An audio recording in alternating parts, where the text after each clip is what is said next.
Përshëndetje, sot desha të them diçka në lidhje me personat e dhunshëm. Pse? Sepse sidomos të kohët e fundit gjojmë për raste të ndryshme dhune të burrit kundër gruas. Tani, në qoftë se gjendja shkon shumë keq, normale që gruaja duhet të drejtohet më njëherë organeve të policisë dhe të drejtësisë.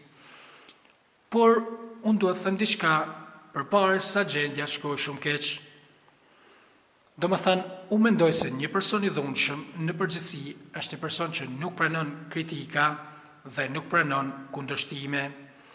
Kështu që unë mendoj se kur një grua e kupton se burri i saj është bërë i dhunshëm, gjëja më mirë për atë grua është që ajo të mos e kundërshtoj dhe të mos e kritikoj burrin e saj të dhunshëm. Tani me këtë gjë unë nuk po them se burri ka drejt apo gruaja do të jap drejt burrit. Jo, unë po them thjesht që personat e dhunshëm janë persona që nuk pranojnë kritika dhe nuk pranojnë kundërshtime. Kështu që për këtë motiv po thosha që gruaja për të mos e bërë edhe më të dhunshëm burrin e saj, gjëja më mirë është që të mos e kundërshtoj dhe të mos e kritikoj.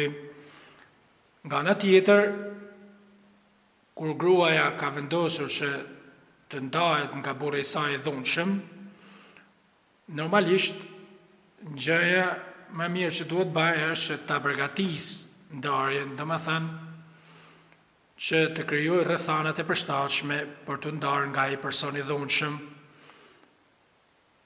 Për shembull, nuk duhet jetoj në të njëjtën shtëpi me personin e dhunshëm. Pra, në qoftë se ajo ndahet nga burri i saj i dhunshëm, nuk ka kuptim që të vazhdojë të jetojë në të njëjtën shtëpi me ta, apo jo, sepse normalisht duke jetuar në të njëjtën shtëpi, është shumë e mundur që herët e vonë përsëri burri do e dhunojë ish-gruan e tij. Kështu që në të kuptim po thosha që gjëja më mirë është që të përgatitet ndarja në mënyrë që burri dhe gruaja pas ndarjes të mos jetojnë në të njëjtën shtëpi. Faleminderit.